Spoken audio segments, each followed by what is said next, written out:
old Pensacola, man. Got helicopters flying over when I'm trying to film intros. It's like 1 o'clock in the afternoon right now. We're just getting out. We're in the middle of winter time. It's January right now. This time of year, the tides are tough, man. I haven't got out to do as much fishing as I wanted to, because every day that I have off where I can get out and do it, either the tide sucks for what I want to do, or the wind is terrible, or it's pouring rain. Today's really like the first nice day that I've been able to get out here, so we're gonna see if we can make something happen. We're gonna try doing some sheepshead fishing today. I haven't hit this bridge yet this year, but I've done real well on it before in the past, so I'm curious to see how it's fishing right now. We've been having some serious cold fronts blowing through the past few weeks, down below freezing several times. Very, very chilly. So we got Chris from Hookcraft joining up with us right now. Bucket full of fiddler crabs in a few hours. Let's get out there and see if we can catch a few, guys. What kind of bait bucket is that, huh? It's the Slim Chickens Deluxe. The Slim Chickens bait bucket. Oh yeah. Straight from the tackle shop. Nice. I'm gonna hook that fiddler right in the corner of the body over here. Just pop it right out the top of his back, and we'll hide that hook inside those 2 crabs. So I'm fishing this on a 15-pound fluorocarbon leader on a little split shot rig. I've got just 1 little split shot on right now. I've got those crabs on a size number 2 Mistadel Point J hook. Let's try getting in here. I'm gonna start kind of just circling these pilings, watching the fish finder, looking for marks. I don't want to spend too much time fishing structure that doesn't really have anything on it. So I'm gonna just take a quick little look here and see if we can at least spot a fish or 2. Kind of give us an idea of where they might be hanging out at.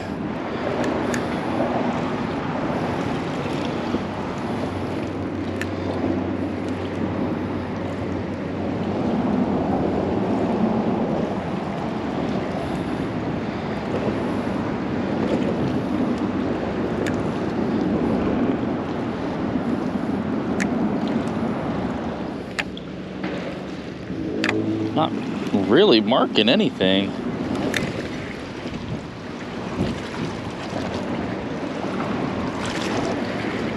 All right,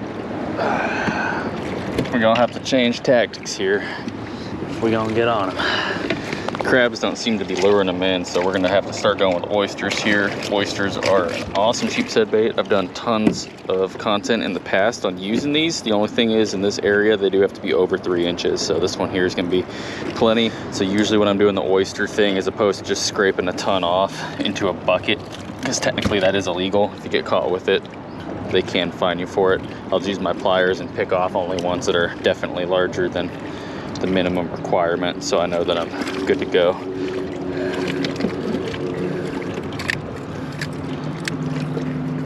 Oh, my paddle's gone. Great.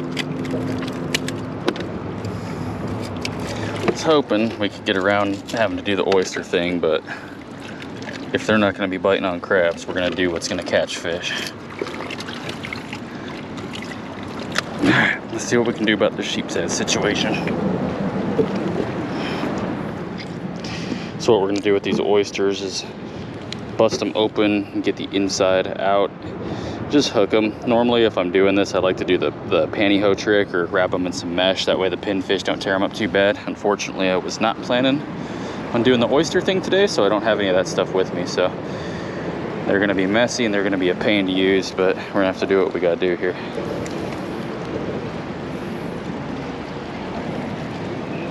Send it all the way down to the bottom. There's one. Got him. Oh, damn. I think that was probably a drum. That did not feel like a sheep. First blood. Fortunately, it's our blood. And that was a 15-pound Flouro leader that I had on there. We're gonna go ahead and replace that with 20. This is another half-ounce size jig. This one is in a white and kind of like a tan brown color. That jig is gonna real closely match those. So hopefully it'll kind of blend into the bait. There it is. Oh, lost him. Dang. Getting somewhere. Not where I want to be, but somewhere I want to be. With this cooler bag full of sheepshead, that's where I want to be. So as soon as that one hit bottom, he smoked it. So I'm gonna let this go, and I have to time it so when it hits bottom, I don't have any slack in my line and I'm ready to go, basically. Gotcha that time. Can we get him up? Can we get him up? This one's definitely a sheepshead. Big old head shakes on him. Nice one too. right, we're gonna have to do the boat flip. He's not hooked very well, so I don't know if this is gonna work. Quit flopping, quit flopping, quit flopping. Oh, got him. First one of the day. Decent one too, probably about 18, 19 inches. Sweet. Relax, dude, relax. Corner of the mouth on that one. Decent hook set on that fish there. Got him on that 1/2 ounce bird of prey sheepshead jig. Shoot, yeah, that's a nice one. Heck yeah, dude, that's what we came out here for. Go ahead and dispatch this fish here. Take your tool and go right in behind the pectoral fin, and that'll cause him to bleed out real fast. Nice. Took about 2 hours into the trip before we finally got one, but hey, we did it. All right. Go ahead and get him on ice. Heck yeah, dude. So you know what, let me show you guys what I'm doing here. I've done a ton of content on this in the past, so if you want to see this in like full detail of how to do this, definitely go check it out on my channel. But what we're doing is we're taking these oysters. You gotta make sure they're legal size. 3 inches in this area is the minimum on those. Helps if you have a shucking knife. If you don't, you can usually just crack them open on the piling like that, and I'll just bust this open, and what we're using is the actual inside of the oyster, all that goop there. So I'll just take a broken shard of the shell. These are razor sharp, and you can use that to just kind of scrape that right out. And these just, unfortunately, just don't stay on a hook very well. That's why it's helpful if you have some mesh or some magic thread that you can wrap those up in, but we're gonna make it work. Send her on down to the bottom.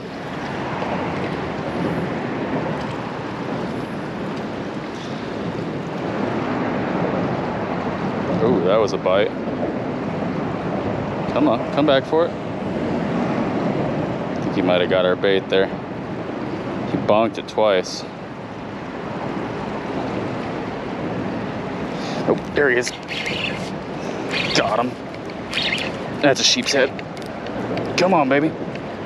Oh, it's a little drum. I think it's a little black drum. He has it. Oh, there he goes, dude. Dang it. Yeah, it was a small black drum. They look kind of like a sheep's head, but when I got him up in the sunlight, I could see that he was a little bit bigger, and he just barely had his bars still, so he was more of like a gray and black and not a white and black, but got me in the structure and lost him. That's what happens when you're sheepshead fishing. Let's rig back up and do it again, guys. Just barely got me in that structure right underneath my feet. As soon as that fluorocarbon nicks those sharp oysters down there, it's over, man.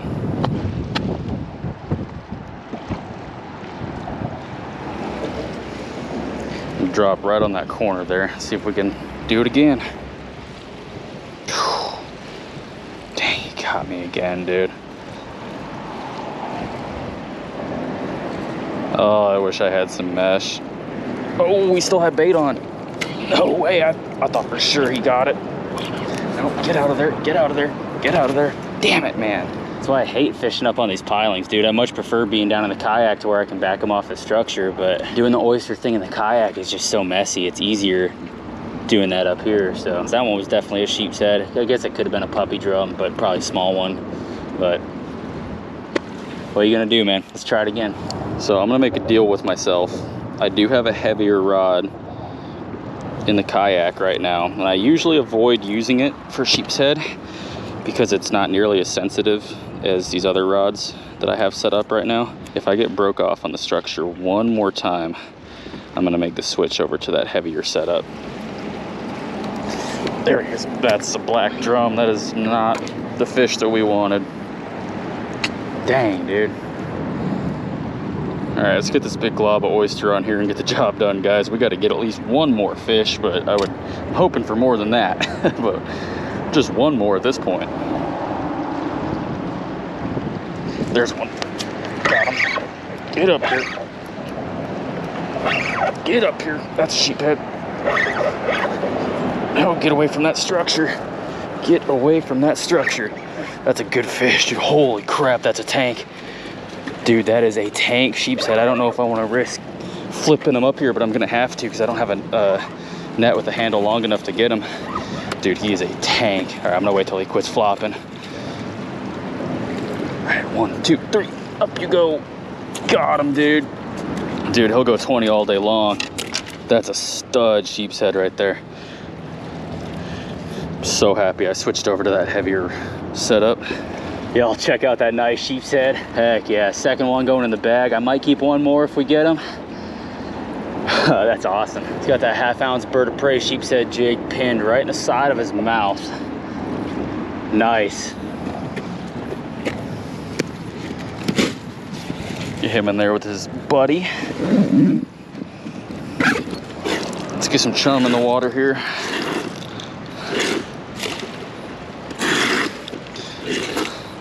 I just busted open a huge oyster, probably the biggest one that I've found today. Go ahead and plop that on there, and then with these I like to just give them like a couple wraps, and I'm gonna hook it like 2 or 3 times, and finally I'll end with that muscle part, which is that darker part on the end.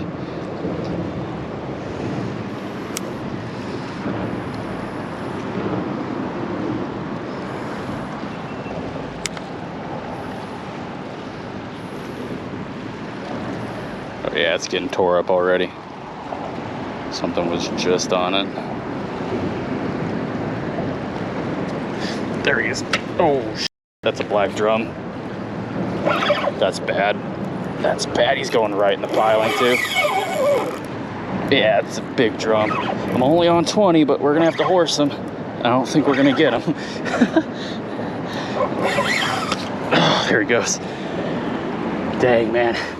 That's part of sheepshead fishing too, is the black drum and even the redfish eat the exact same things as the sheepshead, and they love oysters. So when you start dropping those oysters down, even big ones with the shell on, you're gonna start getting those black drum, and if you're not set up for them, there's really nothing you can do around the heavy structure.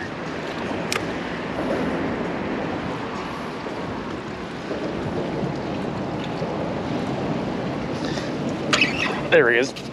That's gonna be a sheepshead, I believe. Feels like a good one. Yeah, nice sheepshead. Oh no, that's gonna be a puppy drum. We might actually keep him too though. He's about the right eating size.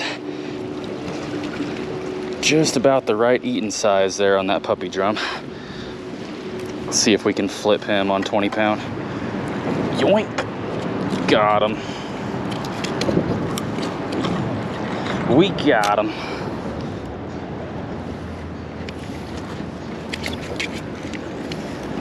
All right, sweet. First puppy drum caught today. We've hooked into a couple of them. That's the first one I've actually managed to get up here though. Now these guys do eat pretty good. They taste very similar to like a redfish, kind of mixed with the sheepshead, I think. These guys are eating the same thing that sheepshead are eating. They're down there eating oysters, crabs, barnacles, mussels. So they have a very sweet, almost like shellfishy kind of taste to them, like a sheepshead does, but that meat is gonna be real similar in texture to a redfish. Real good eating fish, and this is really about as big as you wanna keep them. Much bigger than this, they do start getting parasites in them, which they don't hurt you. They're totally safe to eat, but they are really gross, and most people aren't gonna wanna eat them. So if you get one with the parasites, you can cut them out. But yeah, this is about the size, the biggest size that I'll go on these puppy drums. Got him on that bird of prey 1/2 ounce sheepshead jig as well. Those sheepshead jigs work perfect for all kind of species aside from sheepshead. All right, you know what? I was gonna put this one in the bag, but a little bit of a change of heart. I don't think I'm gonna need that much meat. I just remembered that I do have some red snapper in the freezer still, and I think I actually have some sheepshead in the freezer still as well. So it's this guy's lucky day today. We're gonna go ahead and put them on back. Now on a piling like this, it's gonna be real hard to release these guys in a fashion that sends them back. So my ideal way to send these guys back is just to kind of torpedo them head first, and that's gonna blow water through their gills and usually give them a jolt of energy so they take off strong. See ya.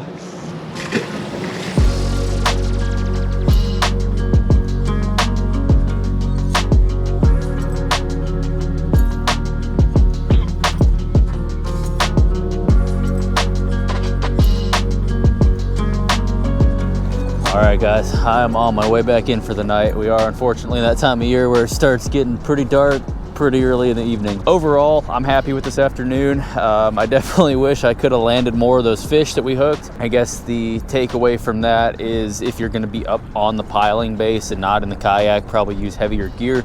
I always try to use the lightest tackle possible when I'm sheepshead fishing. That way I can feel that bite more effectively and get more hookups. Unfortunately, if you're fishing in an area that has a lot of black drum or even bigger size sheepshead though, using that lighter tackle can be tricky once you actually hook up on the fish, especially if you are standing up on the piling base and not able to back the fish away from the structure with your kayak. The other takeaway from this video I want you guys to note is if you're finding yourself in a tough bite situation where even fiddler crabs don't seem to be working, is much of a nuisance as it is to use oysters because they're messy and they're a ton of work, they are by far the best sheepshead bait. And even if they're not eating fiddler crabs, almost always in my experience you can get them to bite an oyster. You just have to be willing to put in the work to do that. So if you guys did enjoy the video, consider going over to my channel and checking out some of my other content. While you're over there, make sure you hit that subscribe button, that way you don't miss out on future videos. Thank you guys so much. We'll see you on the next one.